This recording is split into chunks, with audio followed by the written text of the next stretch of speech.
Damos paso a continuación al acto de clausura de esta jornada Largo Caballero, de ayer a hoy, gobernar para mejorar el mundo del trabajo.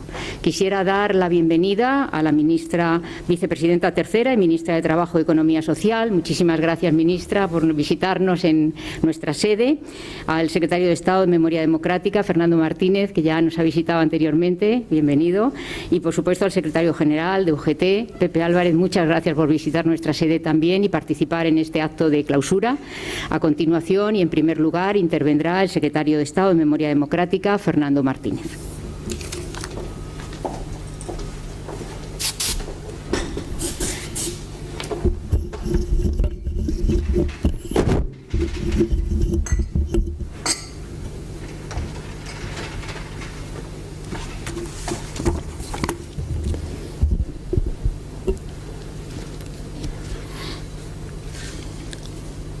Bueno, buenas tardes ya. Muchísimas gracias a la Fundación Largo Caballero por la invitación a estar presentes aquí en la clausura de estas jornadas. Muchísimas gracias a la Unión General de Trabajadores por la invitación y estoy realmente encantado que esté con nosotros la ministra de Trabajo y de luego pues participar en este acto. Para mí ha sido un placer escuchar a los ponentes que han tenido la amabilidad de intervenir en la mesa redonda. He aprendido muchísimas cosas con ellos y especialmente pues he recordado también muchísimas cosas, es decir que viejos conocidos como José Luis Monereo, que hemos participado en otras ocasiones en mesas redondas, no hablando en este caso de cuestiones de trabajo, sino hablando de Nicolás Salmerón, que tampoco está mal, ¿no? Bueno, pues muchísimas gracias. Deciros que desde el Ministerio de la Presidencia, Relaciones con las Cortes y Memoria Democrática hemos saludado desde el primer momento el que se haga este tipo de actividades en relación con la figura de Largo Caballero, que se reivindique fundamentalmente a un dirigente obrero en su contexto, que para nosotros es fundamental situarlo bien. En segundo lugar, el poder ofrecerlo a un público amplio que no solo está interesado en la figura de Largo Caballero, sino también está interesado en la época que nace el movimiento obrero, que está interesado en el proceso de consolidación del movimiento obrero desde el siglo XIX y primer tercio del siglo XX, y sobre todo también que está interesado en conocer su posterior destrucción a manos del fascismo y a manos, en este caso, de la dictadura. Yo creo que esta sesión que hoy aquí hemos tenido la oportunidad de escuchar con Largo Caballero, de ayer a hoy, gobernar para regular el mundo del trabajo, es fundamental para conocer a Largo Caballero, porque si no, lo que normalmente se hace es sacarlo de contexto y sobre todo en los últimos momentos por parte de la extrema derecha, el objetivo es sacarlo de contexto, apuntar determinados elementos que no tienen nada que ver con lo que es la trayectoria vital y la trayectoria sindical de Largo Caballero. Pero yo creo que por eso voy a detenerme brevemente en algunas pinceladas que bajo mi punto de vista hay que tener en cuenta siempre a la hora de hablar de Largo Caballero. Me sale más el historiador en este caso que el responsable de Memoria Democrática, pero yo creo que lo primero en estas breves reflexiones que hay que situar es que estamos ante uno de los personajes más representativos de la historia de España de la primera mitad del siglo XX. Esa es la primera cuestión. Es una figura central en la trayectoria del socialismo sindical y político en nuestro país y, desde luego, su muerte lo convierte en un referente con una gran proyección de futuro. Mirad lo que digo, del socialismo sindical. Me parece que esto es una cuestión importante a tener en cuenta.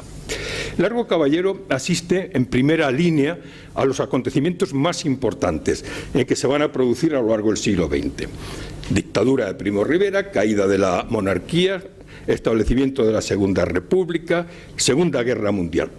Y no lo hace de cualquier manera. Lo hace estando preso en un campo nazi, lo hace siendo un exiliado en el exilio francés después del 39, lo hace, como aquí se ha puesto de relieve, siendo el primer ministro socialista que hubo y que había en la historia, ministro de Trabajo y Previsión Social, y lo hace también como un líder de masas que sabe perfectamente encarnar los sueños de la clase obrera. Me parece que eso es importante tenerlo bastante en cuenta.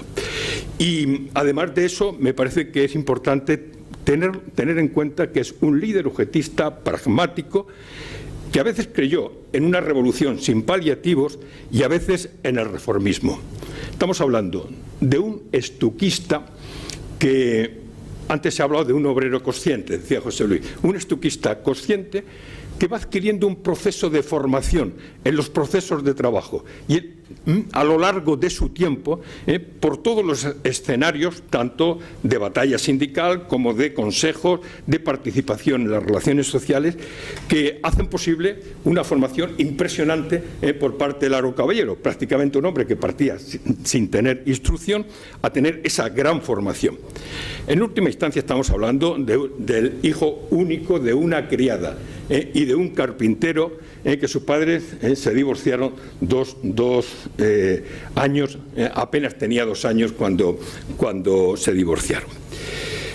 Si tuviéramos que definir a Largo Caballero, yo diría fundamentalmente que estamos ante un genuino representante de su clase y de su tiempo. Representaba una forma de militancia y de cultura obrera desaparecidas ya en las brumas de la historia. Y en ocasiones valoramos el pasado a la luz de los criterios del momento presente. Y eso nos impide entender a los personajes históricos y a los propios hechos históricos. Y yo creo que la figura de Largo Caballero es un ejemplo de esta descontextualización que muchas veces hacemos del presente, proyectando el presente al pasado, y con lo cual lo sacamos fuera de contexto.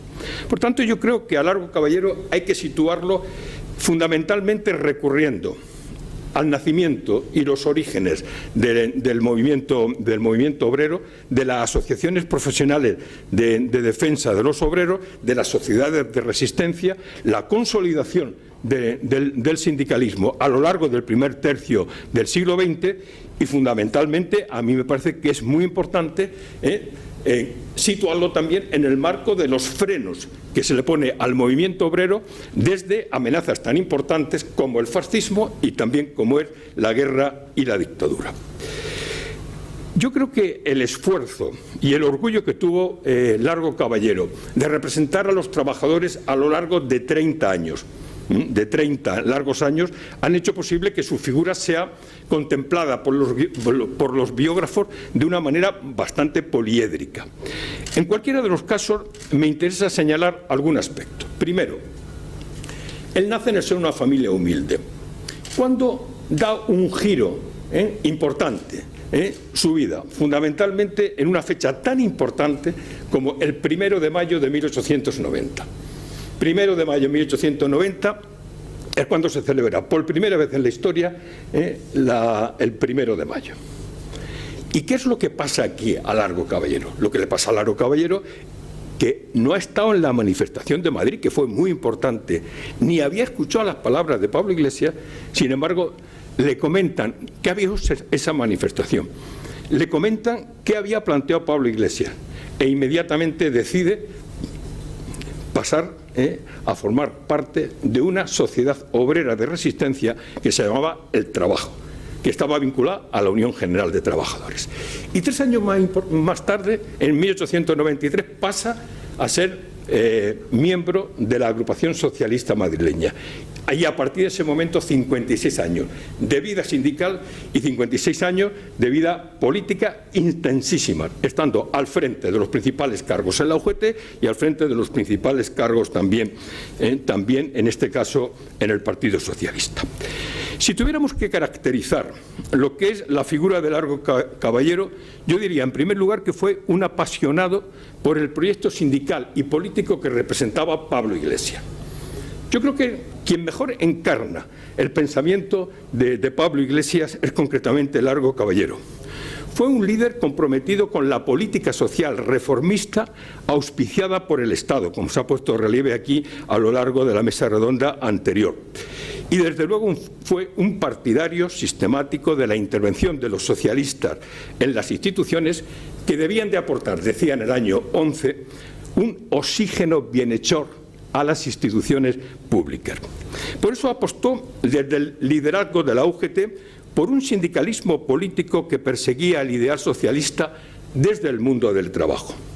En ese marco no se dejó llevar por los cantos de sirena de la Revolución Bolchevique y la Tercera Internacional, que zarandearon, como todo el mundo sabe, al PSOE y a la UGT entre el 17 y el 20, y su papel fue decisivo para el mantenimiento del Partido Socialista y de la Unión General de Trabajadores en el marco de la socialdemocracia. Creo en este sentido que Salvador de Madariaga lo caracterizó perfectamente cuando lo calificó de una insobornable honradez y limpieza de propósito, un talento natural y eficiencia como organizador, así como su búsqueda permanente desde posiciones pragmáticas de salidas pactadas que evitaran la radicalización de los conflictos laborales o conflictos sociales. En segundo lugar, afirmaría que, tal como se puede constatar, la vía reformista no impidió que Largo Caballero y la UGT cambiaran su impronta negociadora por la acción revolucionaria en aquellos momentos en los que consideraban que la negociación no bastaba ya para alcanzar resultados imprescindibles. La participación de los socialistas en la huelga del 9 o la participación en la huelga de 1917 no fue otra cosa sino ese ensayo de esa relación reforma-revolución que prácticamente marcó su navegar por la política y el sindicalismo hasta antes del franquismo. Es decir, su planteamiento es apurar la reforma hasta el extremo para llegar a la revolución si el camino de los avances queda bloqueado. Y esa sería la definición que hago en ese contexto de Largo Caballero. ¿Cómo entendía el socialismo? Su socialismo se basó casi siempre en lo que él llamó la revolución de todos los días, enfocada hacia el fortalecimiento de la organización obrera. Ese es el elemento clave de Pablo Iglesias, fortalecimiento de la organización obrera, la acción pedagógica sobre el proletariado y, como aquí se ha puesto en relieve, las reformas legales en pro de los trabajadores. Todo ello con la UGT, más que con el PSOE, como eje del movimiento socialista en España.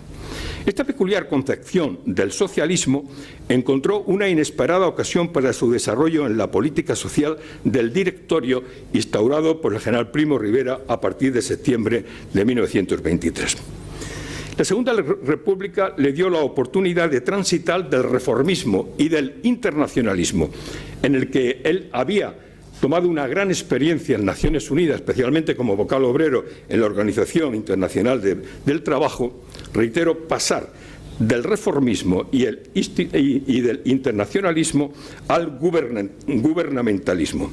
Yo creo que se ha puesto de relieve aquí a lo largo de esta mañana el papel de Largo Caballero como ministro de Trabajo y Previsión Social, toda la legislación social que se puso en funcionamiento. Bueno, yo creo que todo lo que aquí se ha hablado esta mañana le permite a Largo Caballero, sobre todo toda su participación de la norma legal, le permiten recoger las aspiraciones que venía teniendo la UGT a lo largo de todo tiempo y también las recomendaciones de la Organización Internacional de Trabajadores. Esos son los dos elementos, las posiciones de UGT y las posiciones de la Organización Internacional de Trabajadores. Largo Caballero, y aquí se ha planteado también en el Ministerio de Trabajo, se planteó por primera vez el control de las relaciones laborales, no como una actividad paliativa ejercida desde el poder, sino como una parte fundamental de la tarea gubernamental. La decepción de buena parte del socialismo y de la práctica totalidad de la UGT con el gobierno republicano, que no avanzaba como hubiera sido deseable en la reforma social y la pérdida de las elecciones ante el avance de la derecha, tuvieron como consecuencia la salida del gobierno de los socialistas y también de su radicalización. El PSOE y UGT se posicionaron en una nueva tesitura, el camino hacia la revolución. ¿Qué hay detrás de este posicionamiento? Bajo mi punto de vista, en la trastienda de esta decisión planeó la situación en Europa, el imparable ascenso de los fascismos y el aplastamiento del movimiento obrero y sus conquistas sociales en todos los lugares que, como Austria, Alemania, habían visto triunfar a los regímenes totalitarios. Los caballeristas consideraban el tema de la revolución como una revolución antifascista de contenido preventivo. No hay que olvidar que Largo Caballero hacía política, señalaba Santos Juliá, para garantizar las conquistas de la acción societaria, y estas estaban en peligro con el avance de la derecha y la posible llegada del fascismo en España. Una última reflexión y termino.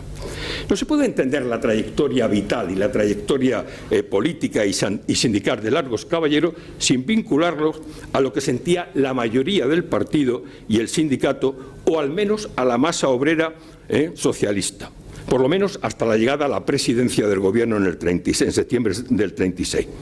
Siempre intentó ser representativo de las opiniones de los trabajadores asociados o cuando menos de la militancia encarnada en la organización obrera y en particular en la UGT, que tenía miles y miles de afiliados en contacto directo con los trabajadores. Para Largo Caballero, la tarea de un responsable de organizaciones obreras era básicamente captar lo que quería y sentía la militancia. En eso, y no en otra cosa, consistió su carisma y su presencia, que todos respetaban y que era muy fácil de palpar. No es extraño en este sentido que uno de sus grandes biógrafos de los últimos, Julio Arostegui, lo definiera como el hombre más representativo de su clase, la clase obrera con la que se identificaba plenamente y con la que desempeñaba el papel de punta de iceberg, afilado y llevando a la alta política las difusas a veces concepciones e inquietudes de los de abajo. Al final de su vida, en el exilio francés, tras sufrir la persecución de la Gestapo y durante 2 años en un campo de concentración nazi, cuando coincidía incluso con Indalecio Prieto en cómo afrontar la táctica ante el franquismo, en sus últimas reflexiones escribió: «Soy esclavo de las realidades». Palabras que definían cabalmente uno de los principales rasgos de la trayectoria política y sindical de quien fue calificado por Salvador de Madariaga como el dirigente más genuinamente obrero del obrerismo internacional y del obrerismo español. Así es que enhorabuena a la Fundación, muchísimas gracias por estas jornadas y seguimos trabajando con vosotros.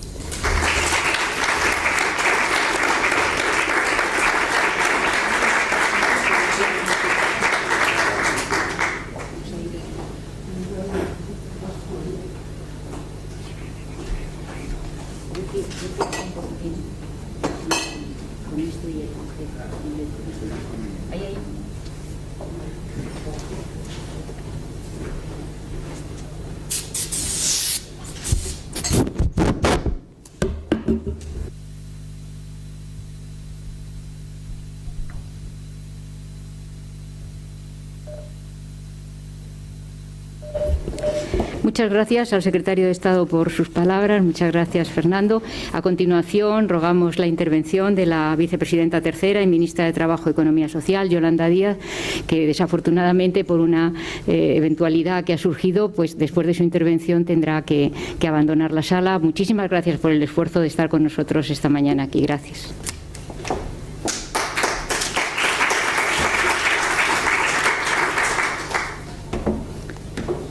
Querida directora general, secretario de Estado, querido secretario general de UGT, Pepe Álvarez, es un placer estar hoy aquí y, si me permiten, informalmente he de comunicarles que estaba un poco disgustada por no poder asistir a la inauguración de estas jornadas.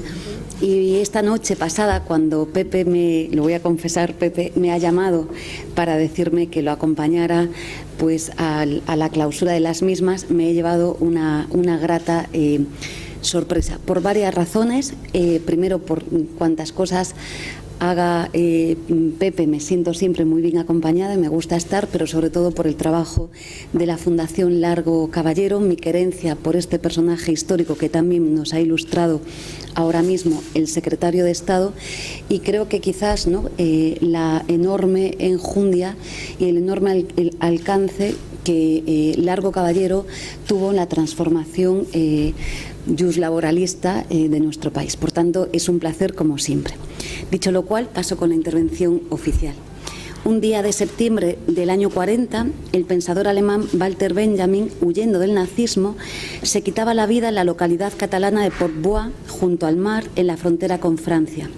Ese mismo verano, Francisco Largo Caballero, junto así mejor, ¿no?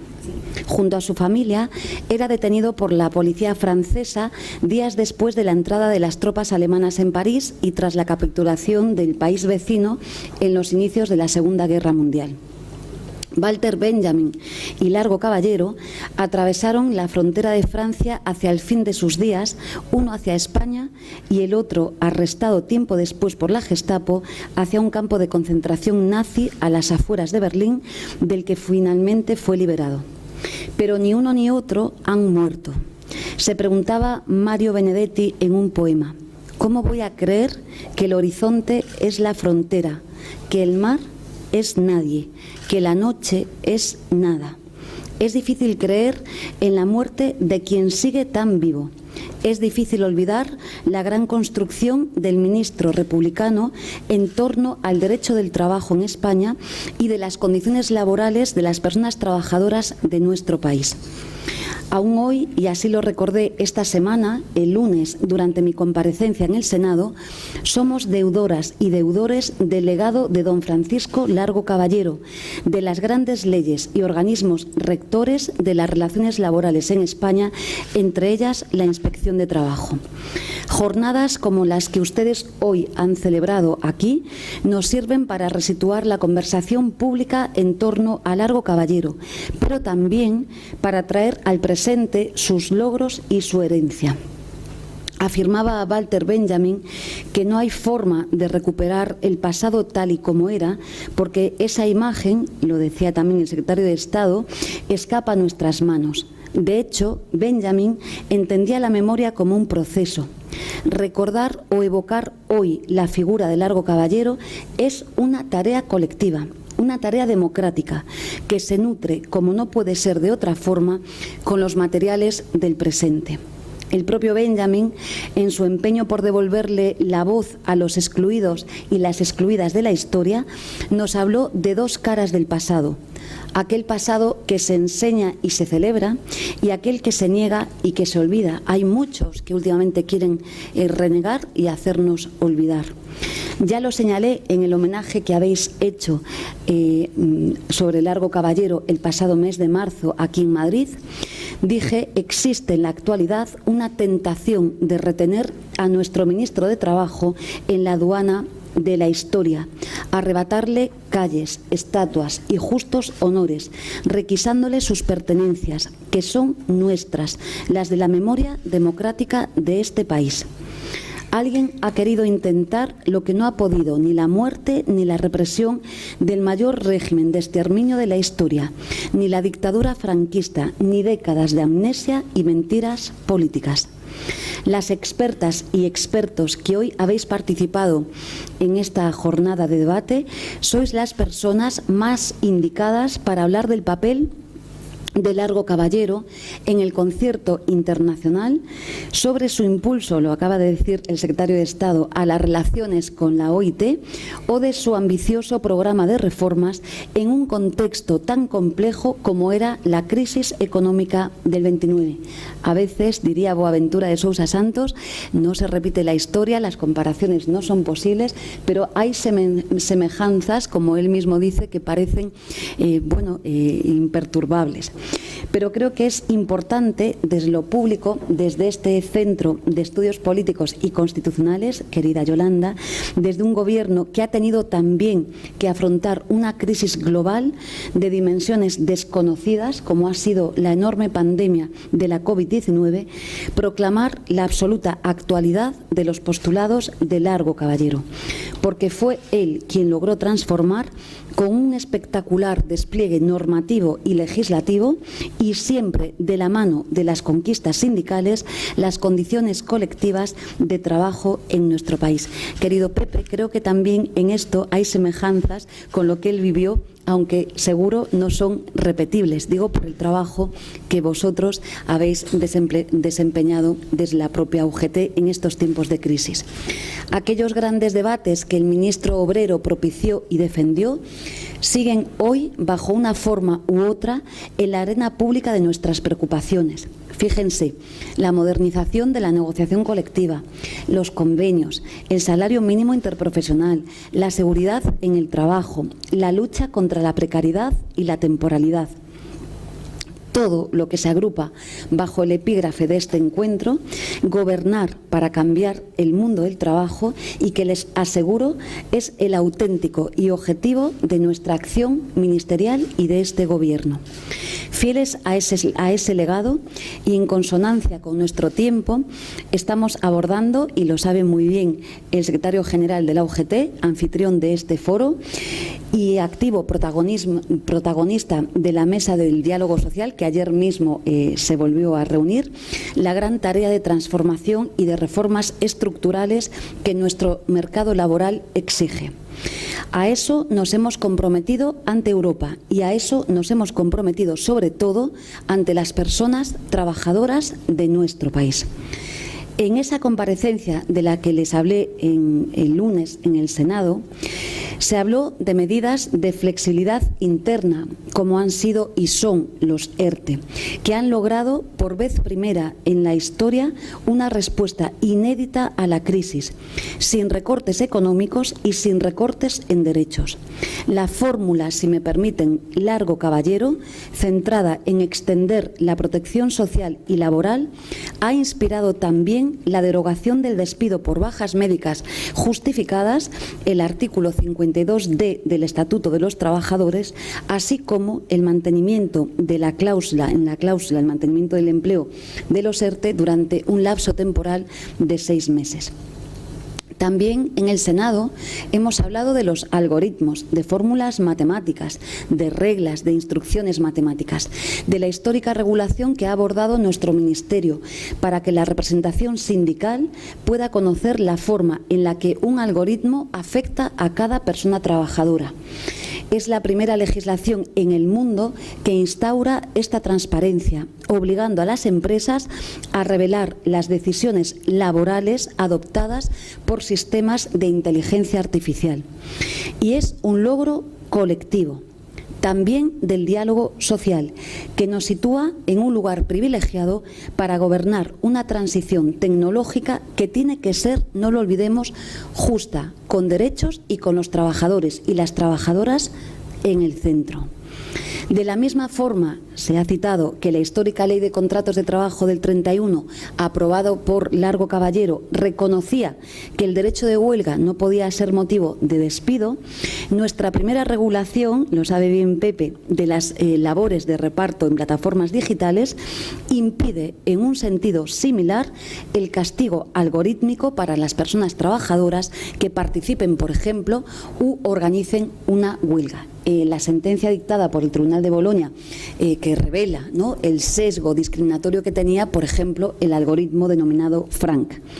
El propio Largo Caballero pagó con la cárcel haber participado en el Comité de Organización de la Huelga General de agosto del 17, convocada, como todos ustedes saben, por la UGT.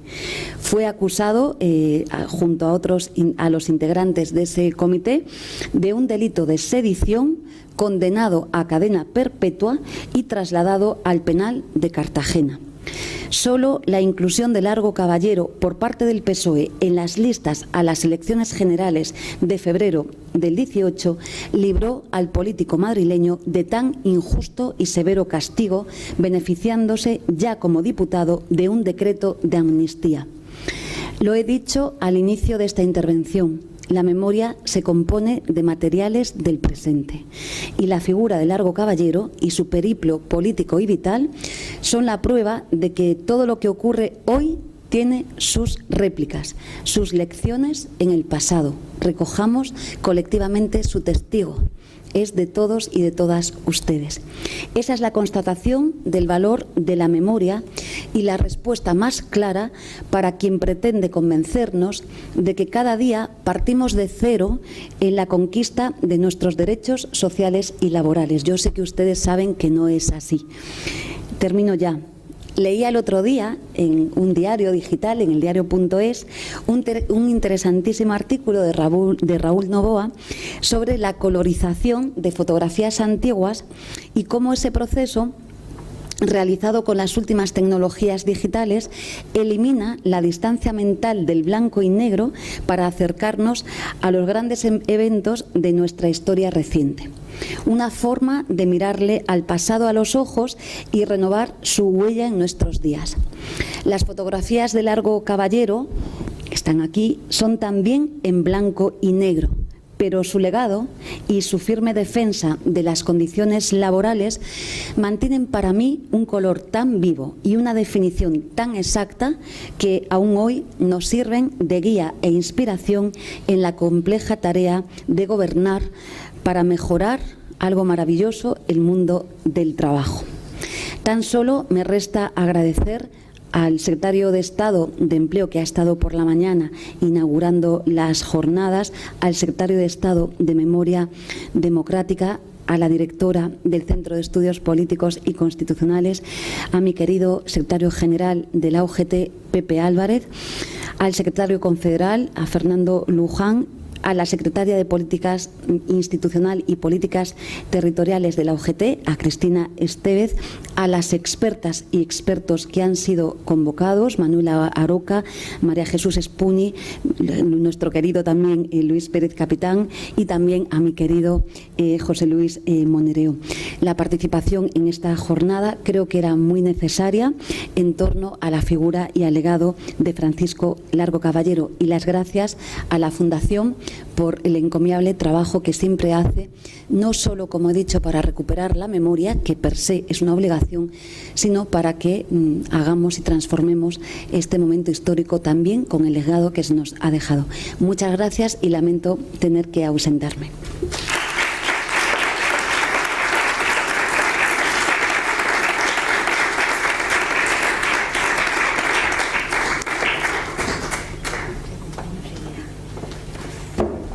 Muchísimas gracias a la vicepresidenta tercera, ministra de Trabajo, y a continuación tiene la palabra para clausurar la jornada secretario general de UGT, Pepe Álvarez, cuando quiera. Una.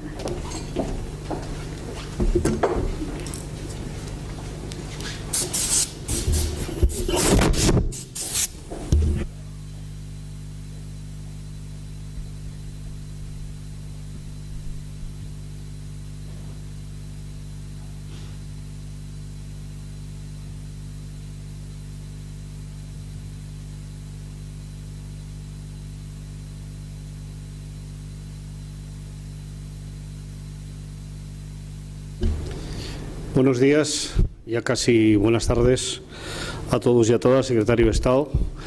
Quiero, en primer lugar, agradecerle a la ministra que nos haya acompañado.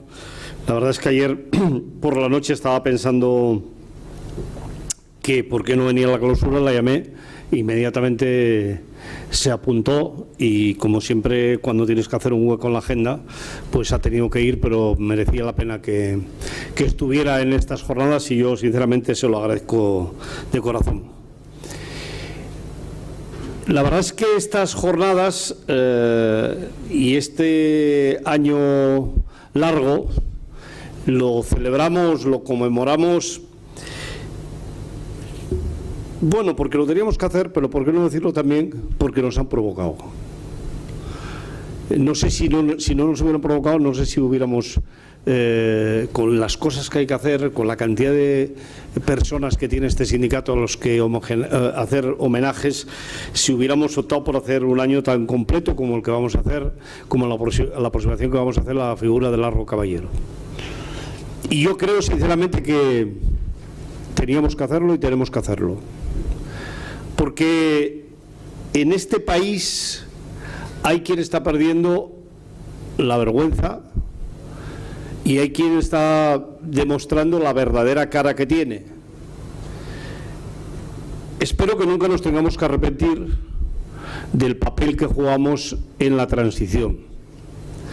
Porque en parte estas cosas que nos pasan hoy seguramente que tienen que ver con la gran generosidad que tuvo la izquierda, que tuvimos los demócratas, que tuvimos los descendientes de los que perdieron la guerra civil en el proceso de transición. A mí me cuesta mucho trabajo situar a la derecha española ya no digo a centro-derecha, a la derecha española en el marco europeo, con las declaraciones que ayer hacía desde la tribuna del Congreso de los Diputados el presidente del Partido Popular. Por eso, frente a la mentira, frente a la manipulación permanente de la historia, creo que lo que conviene es hablar de nuestra historia. Porque seguramente que si hablamos de Largo Caballero, a fondo, si tenemos la capacidad de que se pueda estudiar su figura, su obra, su trabajo, será la mejor manera de acercarnos a la República, será con toda seguridad la mejor manera de que las generaciones sepan que la República Española fue violentada, eso sí, por un golpe de Estado. Ese sí que fue un golpe de Estado.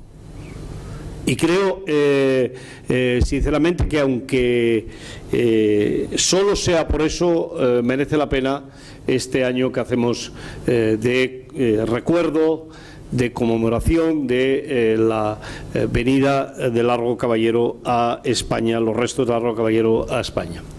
Quiero, por tanto, agradecerle a la Fundación esta oportunidad que nos da de poder acercarnos a su figura. Tenemos un año bastante completo que yo espero que podamos ir desarrollando. Espero que además se pueda hacer de manera descentralizada. Largo Caballero tiene su huella en muchos lugares de nuestro país, no solo en Madrid.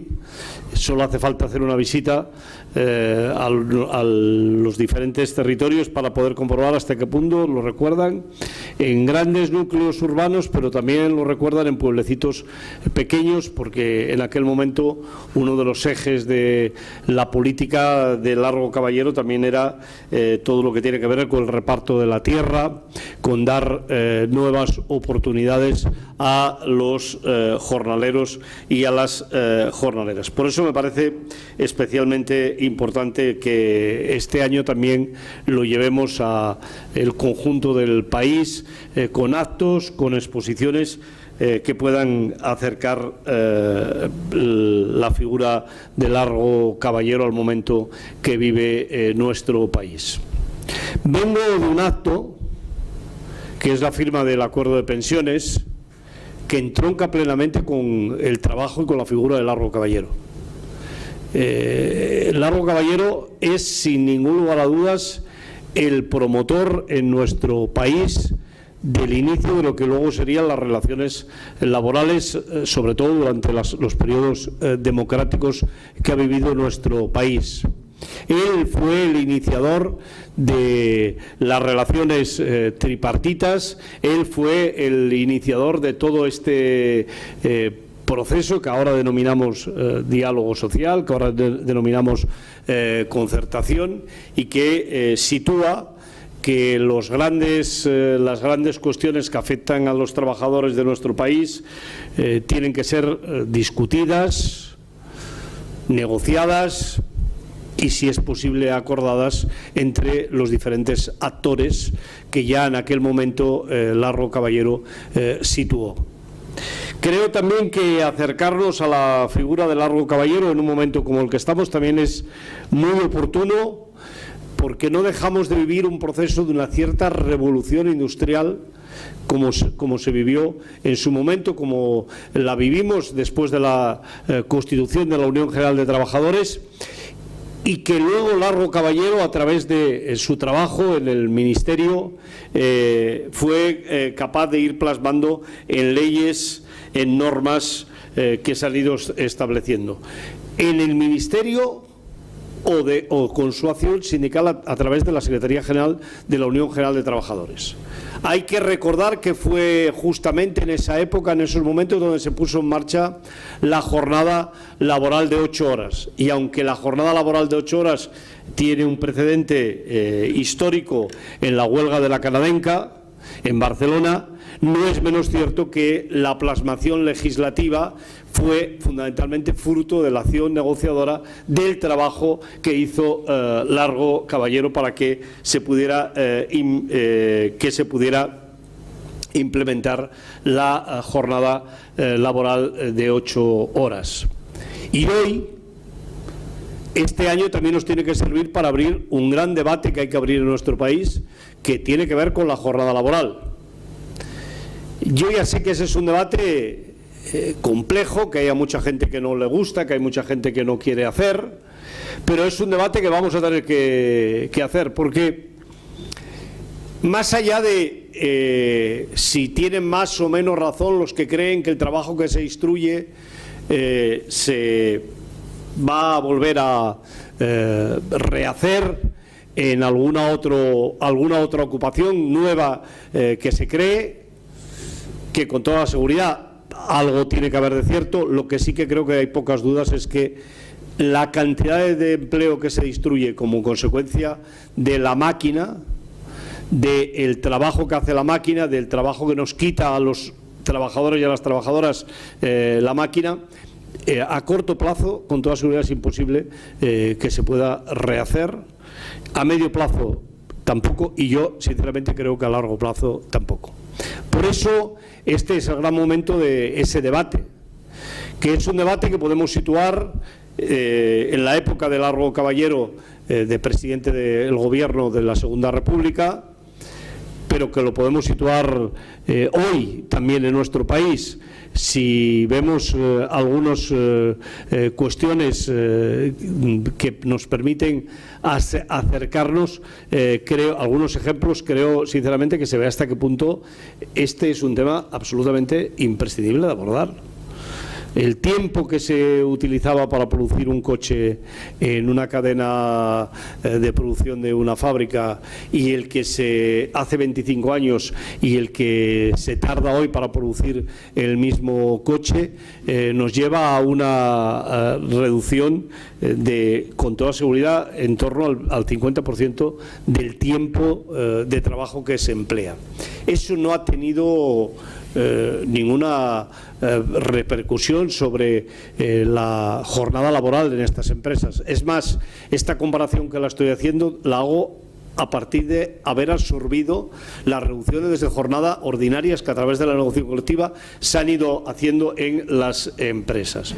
Por eso nosotros queremos abrir ese debate en relación a las 32 horas semanales, que vienen a cubrir la necesidad de, sin ningún lugar a dudas, que no había en la segunda revolución industrial ni en la primera revolución industrial, que es justamente la incorporación de la mujer al mundo del trabajo de manera masiva como es hoy. Por tanto, hoy necesitamos conciliar. Y cuando digo conciliar, que nadie esté asociando mujer con conciliación. Cuando digo conciliar, quiero decir conciliar hombres y mujeres. No me refiero, el ejemplo de la mujer lo pongo exclusivamente para ver que hay esa necesidad que no había en la sociedad, porque la mujer generalmente no trabajaba. Hoy la mujer trabaja, hoy el hombre trabaja, hoy el hombre concilia, hoy la mujer tiene que conciliar. Por tanto, necesitamos la reducción de jornada para conciliar. Necesitamos la reducción de jornada para poder hacer y tener un sistema que nos permita ir creciendo desde el punto de vista de la creación de empleo, para jóvenes o para no tan jóvenes. Pero realmente creo que las tasas de desempleo juvenil que existen en nuestro país no va a ser posible abordarlas si no lo hacemos a través de la reducción del tiempo de trabajo. Pero necesitamos la reducción del tiempo de trabajo porque hay un factor nuevo, importantísimo, en la nueva situación en la que estamos, que es la formación. Necesitamos tiempo para dormir, para descansar, para el ocio, como en su momento se definieron la jornada de 8 horas, y ahora también necesitamos tiempo para la formación permanente, porque la formación se ha de hacer a lo largo de toda la vida y por tanto es necesario el que podamos ir a esa reducción del tiempo de trabajo. Con una reducción drástica, no con un ninguneo de convenio de 1, 2, 3 horas al año, ni siquiera con una jornada de trabajo al año. Nosotros creemos que hay que dar pasos definitivos para la jornada de 32 horas semanales, que son las que van a posibilitar también una nueva organización del tiempo de trabajo. Quiere decir que no siempre en todos los casos será de lunes a viernes, pero yo también quiero decir que fundamentalmente ha de ser de lunes a viernes. Lo digo porque con el sistema de relaciones laborales que tenemos, si no lo hacemos de lunes a viernes, de lunes a jueves, seguramente que nos podemos encontrar con que en lugar de reducir aumentemos, que es lo que está ocurriendo actualmente. En lugar de reducir, aumentamos, no nos vamos a engañar. Es decir, hoy hay una parte importantísima de las trabajadoras y los trabajadores de nuestro país que hacen 48 horas de trabajo semanales. Hay una inmensa mayoría que hace 40 horas semanales, que prácticamente las 40 horas semanales están reducidas a los trabajadores sujetos al salario mínimo interprofesional, porque el resto tienen un convenio que regula su actividad y tienen reducción de jornada. Y ya no digamos qué es lo que ocurre con los mandos técnicos y cuadros de nuestro país, que las jornadas de trabajo se hacen interminables. Por eso yo creo que evocando a Largo Caballero, hoy nos viene muy bien hablar de la jornada de trabajo, de la necesidad de reducir el tiempo de trabajo en nuestro país de una manera considerable. Podría alargarme en mi intervención, no lo voy a hacer por respeto a los que estáis aquí. Os agradezco muchísimo vuestra presencia. Secretario de Estado, acabo de estar con la vicepresidenta en la vicepresidenta primera en la Moncloa.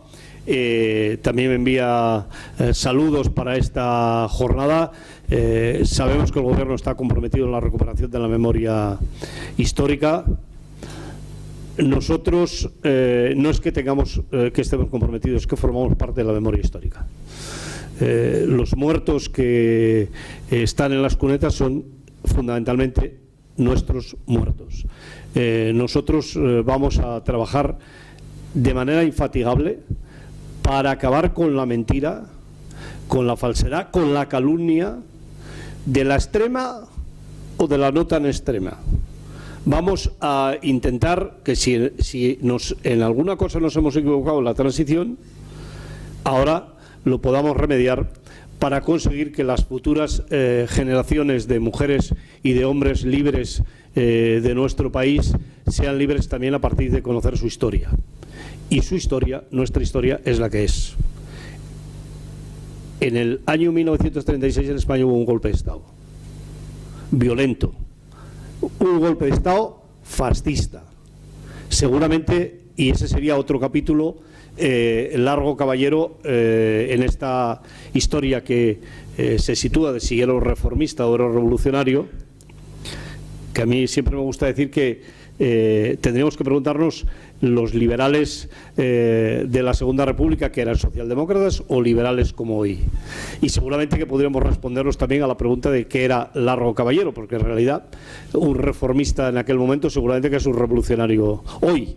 Y por tanto, desde ese punto de vista, yo creo que hay una parte de Largo Caballero que se ha profundizado poco, que es ese carácter internacionalista y el porqué en un momento de su vida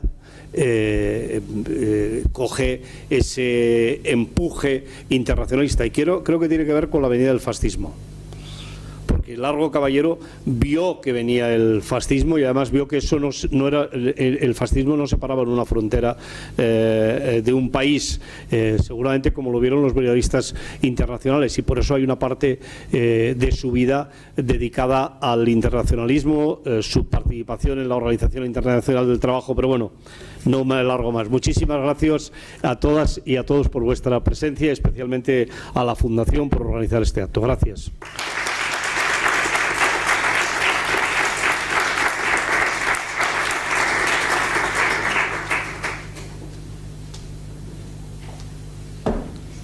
Muchísimas gracias a todos, muchísimas gracias, secretario general, y damos por finalizado el acto que comenzamos esta mañana. Y esperamos verles muy pronto, si ustedes así lo quieren. Aquí tendrán las puertas abiertas. Muchas gracias.